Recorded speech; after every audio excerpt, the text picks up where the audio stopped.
Hello everyone, I hope कि आपको याद होगा कि लास्ट लेक्चर में हमने क्या पढ़ा था। तो लास्ट लेक्चर को हम फटाफट से रिकैप कर लेते हैं। लास्ट लेक्चर में हमने देखा था रॉल्स लॉ, उसका फॉर्मूला वो किस बेसिस पे था। फिर हमने टोटल प्रेशर को निकाला था, उसका फॉर्मूला निकाला था, फिर ग्राफ को पूरी तरह एनालाइज किया था। ठीक है, तो फटाफट से एक बार फिर से रिकैप कर लेते हैं। तो रॉल्स लॉ, हेनरीज लॉ के बेसिस पे एक फार्मूला प्रोड्यूस किए थे, उसका वो था P equals to P naught X. यहाँ पे पी नॉट क्या था? पी नॉट था प्योर लिक्विड वोलेटाइल सॉल्यूशन। जब हम प्योर वोलेटाइल लिक्विड लेते हैं, जैसे कि ए, इस छोटे से फिगर में देखिए, हमने बताया था कि एक कंटेनर लिया है हमने, उसमें वोलेटाइल लिक्विड ए, सिर्फ ए को ही हमने रखा है। तो ये जो ए वोलेटाइल लिक्विड है, जैसा कि हम जानते हैं ये वोलेटाइल है, तो उसका भी कुछ वेपर बना होगा और इस वेपर का भी कुछ प्रेशर होगा। तो जब हम प्योर लिक्विड ए लेते हैं, वोलेटाइल लिक्विड प्योर ए लेते हैं, उस केस में जो उसका प्रेशर बनता है वेपर्स का, उसे हम कहते हैं pure vapour pressure. Pure vapour pressure उसे हम किससे डिनोट करते हैं? पी नॉट से। फिर एक्स क्या था? एक्स था mole fraction of A present in the solution. इस बड़े से फिगर में देखिए, हमने बताया था कि इस कंटेनर में हम 3 वोलेटाइल लिक्विड से ले रहे हैं, ए बी सी। ठीक है, ए बी सी का हमने सॉल्यूशन लिया था, तीनों वोलेटाइल थे, तीनों के कुछ गैसेस वेपर्स बने।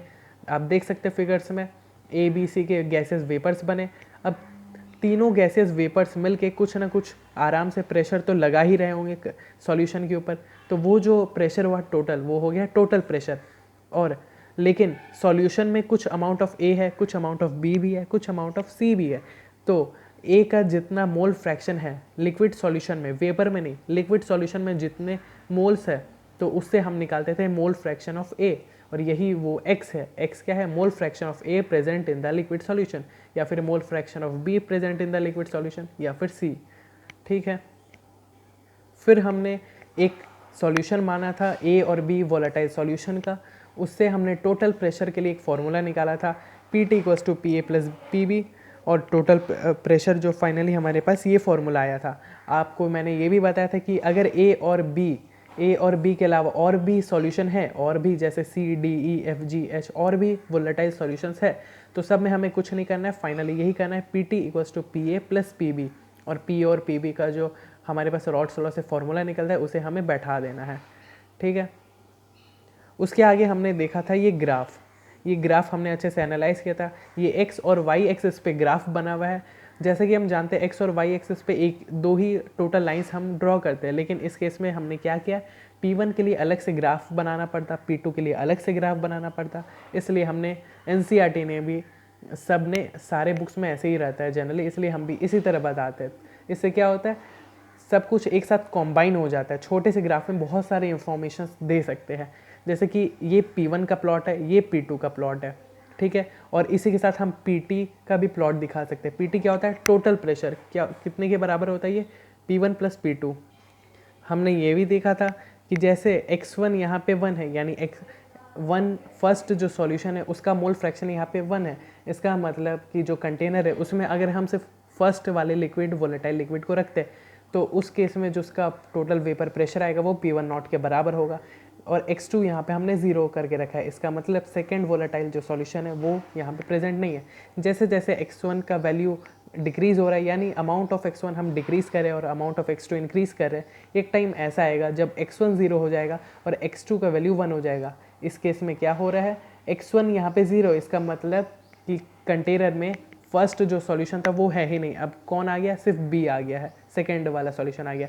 तो सेकेंड वाले सॉल्यूशन में उसका जो टोटल प्रेशर होगा वो किसके बराबर होगा? P2 नॉट के बराबर होगा। ठीक है, तो ये है P1 का प्लॉट, ये है P2 का प्लॉट, और जब हम दोनों को ज्वाइन कर लेते हैं तो वो PT equals to P1 plus P2 बनता है। इस केस में हमने कंसिडर किया था P2 not is greater than P1 not. और भी ज़्यादा डिटेल्स के लिए मैं आपको रिकमेंड करूँगा कि हमारे प्रीवियस लेक्चर को जाके ज़रूर देखें। इनफैक्ट आप अगर अच्छे से उसे समझ गए, फिर भी आप एक बार उस लेक्चर में जाके उसके लास्ट का जो 5 मिनट था उसे आप रिवाइंड करके ज़रूर देखें, तो आपको बेटर समझ आएगा। ठीक है, फिर हमने NCERT के पेज नंबर 42 से रॉल्स लॉ के ऊपर जो इम्पोर्टेंट और आसान से पॉइंट्स है वो हमने डिस्कस किए थे। आज हम क्या करने जा रहे हैं, आज हम डेल्टन्स लॉ के एप्लीकेशन के बारे में बात करेंगे। डेल्टन्स लॉ जो कि सबसे सिंपल लॉ था, बहुत आसान लॉ था। मैंने आपको बताया था कि जैसे एक कंटेनर में A और B का वेपर है, तो उस ओवरऑल कंटेनर में जैसे कि अगर 5 atm प्रेशर लग रहा है, तो उस कंटेनर में ए गैस भी प्रेजेंट है और बी गैस भी प्रेजेंट है, तो उस 5 एटीएम में से हो सकता है 2 एटीएम ए का हो और 3 एटीएम बी का हो। तो pressure of A plus pressure of B equals to total pressure होता है, यानी 2 + 3 = 5 होता है। यही होता है डाल्टन्स लॉ। डाल्टन्स लॉ क्या कहता है? डाल्टन्स लॉ कहता है कि total vapour pressure of a liquid solution या फिर total vapour pressure is the sum of individual pressures applied by the gases. इसका मतलब अगर जैसे कंटेनर में ए बी 2 वेपर्स प्रेजेंट है तो जो टोटल वेपर प्रेशर होगा दोनों के प्रेशर के सम के बराबर होगा। ठीक है, आप अपने एनसीईआरटी के पेज नंबर 42 के लास्ट पैरा को पढ़े, वो डाल्टन्स लॉ को ही बता रहा है। क्या बता रहा है? The composition of vapour phase equilibrium with the solution is determined by the partial pressures of the components if y1 and y2 are the mole fractions of the components 1 and 2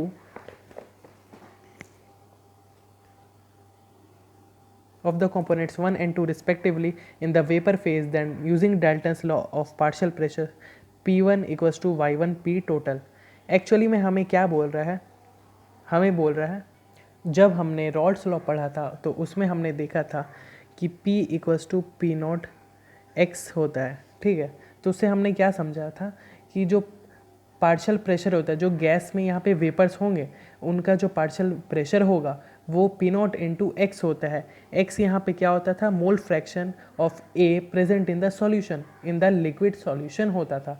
ठीक है, लेकिन इस केस में क्या बोल रहा है कि जो हम पी निकाल रहे हैं, पी का ये फॉर्मूला हमने पहले पढ़ा था, अब यहाँ पे हम पी का दूसरा फॉर्मूला पढ़ रहे हैं। किससे? डाल्टन्स लॉ से।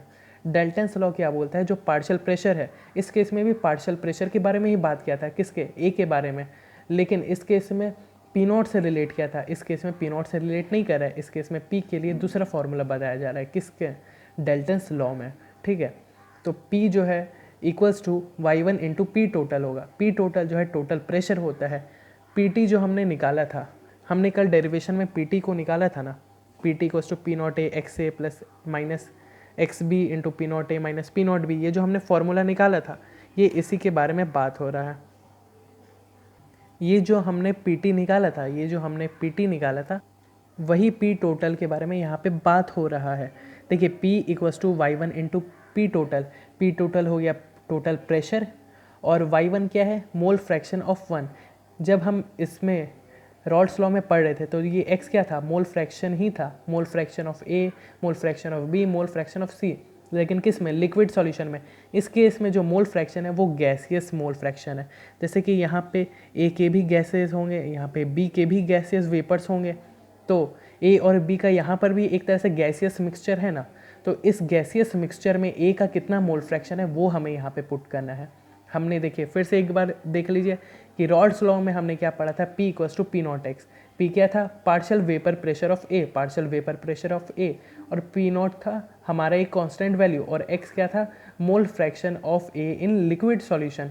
लेकिन डाल्टन्स लॉ में P इक्वल्स टू यानी पार्शियल प्रेशर, यही वापस से partial pressure equals to Y into P T है। पी टी यहाँ पे क्या है? Total pressure. टोटल प्रेशर वही वाला जो हमने लास्ट क्लास में डेरिवेशन किया था। ठीक है, पी टी, तो ये वो पी टी है। और वाई यहाँ पे, वाई भी यहाँ पे मोल फ्रैक्शन ही है। यहाँ पे एक्स मोल फ्रैक्शन था, यहाँ पे वाई मोल फ्रैक्शन है।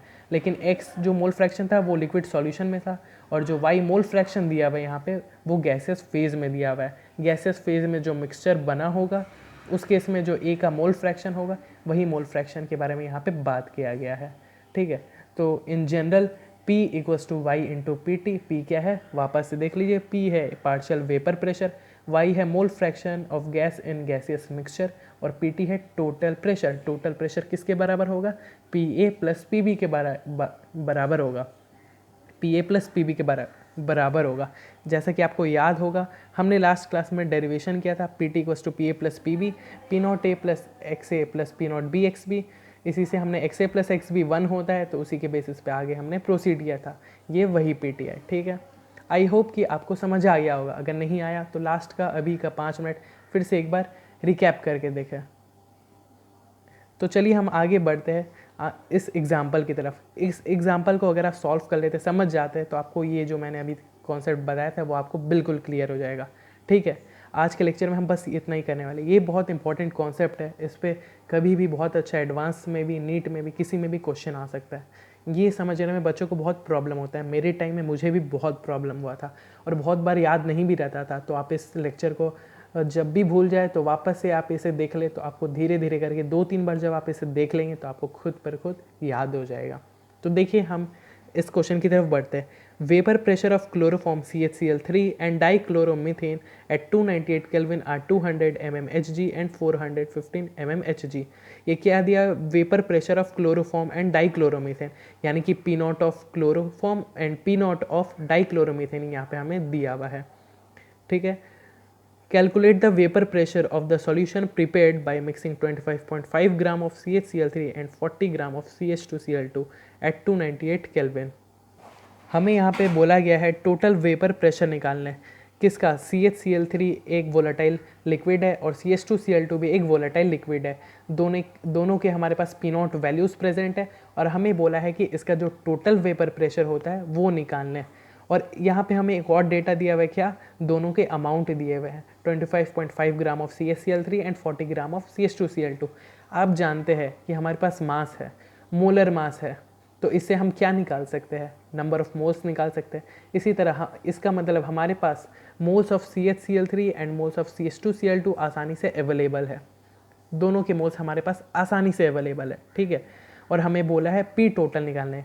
आपको याद होगा हमने P टोटल का फॉर्मूला क्या पढ़ा था? हमने P टोटल का फॉर्मूला पढ़ा था P naught A minus X B into P naught A minus P naught B, या फिर simply PT equals to P naught A X A plus P naught B X B. अब देखिए हमें PT निकालना है। हमारे पास P नॉट ए है, यानी कि P नॉट ऑफ CHCl3 हमारे पास दिया हुआ है, P नॉट ऑफ CH2Cl2 भी हमारे पास दिया हुआ है। अब बचा XA और XB। XA क्या है? मोल फ्रैक्शन है। किसका? CHCl3 और CH2Cl2 का। हमारे पास मास ऑफ CHCl2 है, हमारे पास मास ऑफ CHCl2 दिया हुआ है, CHCl3 भी दिया हुआ है। कितना दिया हुआ है? 25.5 ग्राम। और यही CH2Cl2 का हमारे पास कितना दिया हुआ है? 40 ग्राम दिया हुआ है। तो हमारे पास मास है, इसका मतलब हमारे पास इसके क्या है? मोल्स दिए हुए हैं। अब हमारे पास मोल्स है तो इसे मोल फ्रैक्शन नहीं निकलेगा यार, तुम ही बोलो। XA नहीं निकल जाएगा या फिर XB नहीं निकल जाएगा। अब हमारे पास XA है, XB है, P नॉट ए और P नॉट भी दिया हुआ है, तो हम टोटल प्रेशर सीधा फॉर्मूला पे लगा के नहीं निकाल सकते। वही NCERT ने भी किया होगा। देखिए मोल्स ऑफ CH2Cl2 निकालने के लिए इसने पहले मोलर मास निकाला, मोलर मास ऑफ CH2Cl2 निकाला, मोलर मास ऑफ इसका निकाला, फिर मोल्स निकाले। मोल्स कैसे निकाले? गिवन मास, भाई मोलर मास करके मोलर मास यहाँ से निकाला और गिवन मास हमारे पास दिया हुआ है क्वेश्चन में, उससे मोल्स आ गए। अब हमारे पास मोल्स आ गए CH2Cl2 के इतने और CHCl3 के इतने। अब हमारे पास P टोटल निकालने के लिए सीधा सीधा फॉर्मूला ये है। X2 जो है मोल फ्रैक्शन है, मोल फ्रैक्शन ऑफ X2 क्या होगा? 0.312 अपॉन 0.312 प्लस 0.688। उसी का वैल्यू यहाँ पे पुट किया गया है, आप देख सकते हैं। ये हमारे पास मोल फ्रैक्शन निकाले हुए हैं। ठीक है, सॉरी ये मोल्स है और ये मोल फ्रैक्शन निकाला हुआ है। किसी भी एक का हमने मोल फ्रैक्शन यहाँ पे पुट कर दिया और हमारे पास आ गया क्या? Total pressure. अब अगला क्वेश्चन हमारे पास क्या बोल रहा है? देखिए हमसे पूछ रहा है कि mole fractions of each component in vapour phase. Moles fractions of each component in vapour phase. आपको याद है अभी कुछ देर पहले ही हमने क्या पढ़ा था? Y1 क्या होता है? Mole fraction, mole fraction of component in vapour phase. Vapour phase में जो ये प्रेजेंट है उसके मोल फ्रैक्शन दिए हमें निकालने हैं। इसका मतलब हमें ये निकालना है, तो हमें क्या क्या चाहिए? P चाहिए होगा और टोटल प्रेशर चाहिए होगा। टोटल प्रेशर तो हमने अभी अभी निकाला फर्स्ट क्वेश्चन में, और पार्शियल प्रेशर अब हमें चाहिए। तो आपको याद होगा मैंने बताया कि पार्शियल प्रेशर जो है वो यही है।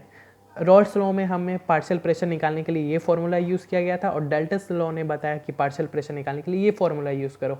तो हमारे पास पार्शियल प्रेशर निकालने के 2 फॉर्मूले थे।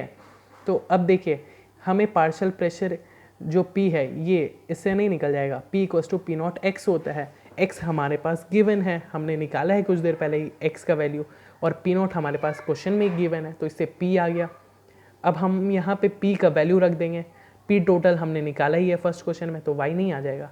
देखिए NCERT ने भी ठीक वही किया है। यूजिंग द रिलेशन 2.17, 2.17 इसका मतलब है कि ये जो साइड में इक्वेशन दिया है ना 2.17, यानी यही वाली इक्वेशन के बारे में बात किया गया है।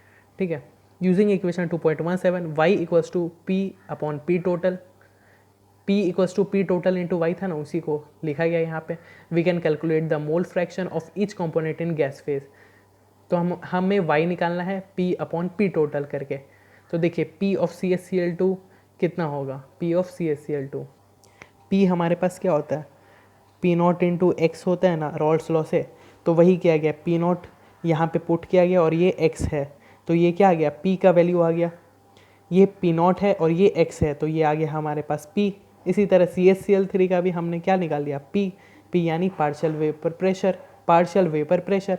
अब पार्शियल वेपर प्रेशर जो p है हमारे पास, ये आ गया p टोटल हमने क्वेश्चन में अभी निकाला था 347.9. तो वही इसने पुट किया है. देखिए y निकाला है किस तरह, 285.5. क्या है ये, पार्शियल प्रेशर है, 285.5 partial pressure upon total pressure. इससे क्या आ गया है हमारे पास y. यहाँ पे एक अच्छी चीज़ नोट करवाया गया है कि इक्विलिब्रियम में vapour phase will always rich in the component which is more volatile.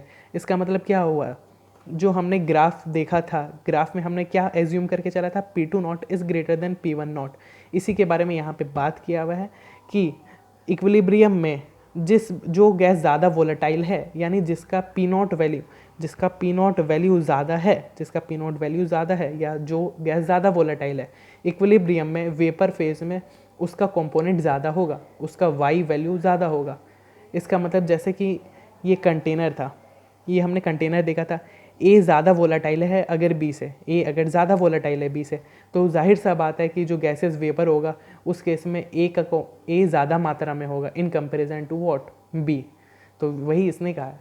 I hope कि आपको इस लेक्चर का पूरा आनंद आया होगा, आपने पूरे अच्छे से मज़े लिए होंगे, आपको सब कुछ समझ आया होगा.